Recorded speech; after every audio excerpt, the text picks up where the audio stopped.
Prologue.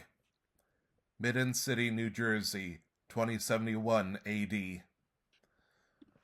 The mood in the studio was calm yet eerie. George White sat in a comfortable armchair in the center of a wide stage.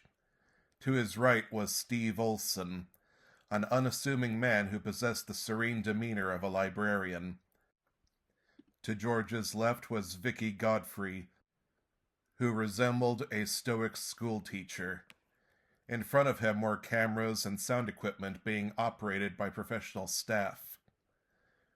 When he was given the signal, George smiled at the camera and started the show, saying, "Welcome to tonight's session of the Bellus debate.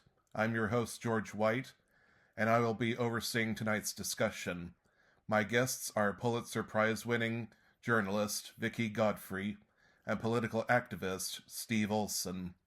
We are gathered here to discuss a group of superhumans called Belluses and how they have impacted the world." George gestured to Vicky. "Miss Godfrey, would you please start us off?" Vicky nodded. "Certainly, George. Thank you for having me. The world has changed a great deal since Belluses first appeared. Among those changes are how they have influenced the energy and transportation industries. Thanks to Belluses who can control matter, helium and lithium are easy to synthesize. Due to this, we have been able to manufacture advanced and fast airships for cheap air travel and replace gas-powered cars with electric ones. Mind you, planes fueled by gas are more expensive and restricted to the wealthy elite these days. With gas-powered cars gone, our pollution levels are at an all-time low. Overall, we have experienced tremendous technological advancements thanks to Belluses." Steve cleared his throat. "That's all well and good, Vicky, but those advancements have a drawback. Despite their extensive service, Bellus employees are not paid as much as their human counterparts. Companies who employ Belluses are using them for cheap labor. It's not just in terms of employment. It's been 50 years since Belluses first appeared, and their human neighbors still do not treat them equally. That's because Belluses are naturally dangerous and unpredictable. We must keep them on a short leash. If we need to shorten that leash, we can rely on the Bellus Detainment Agency, or BDA, to protect us. Most Belluses are only dangerous and unpredictable because they have difficulty controlling their powers.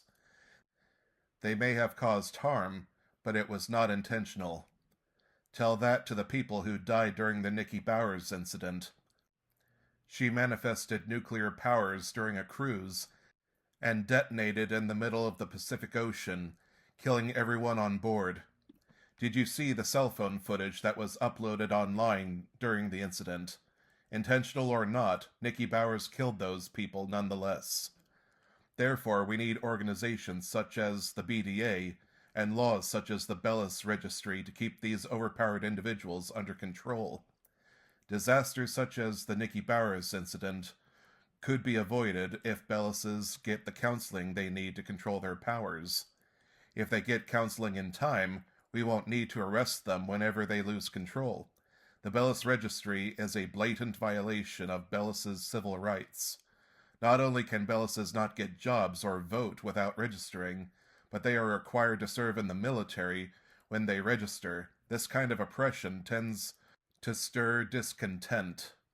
Individuals who have been identified as Belluses were treated with fear, hatred, and violence. Being registered puts a target on their backs to bigots who want Belluses dead. And what if counseling did not arrive in time and someone died as a result? What then? Would you be willing to help them then? Of course. Belluses have enough problems with being treated as subhuman by their neighbors. We don't need to make things worse by turning them into pariahs. We need to treat Belluses with compassion and understanding instead of more hostility. Maybe not all Belluses are bad, but some are bad.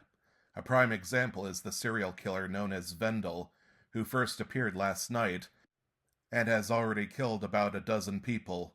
The authorities have yet to identify or locate him, Plus we have a masked vigilante known as Nameless, who has hospitalized dozens of people across the city.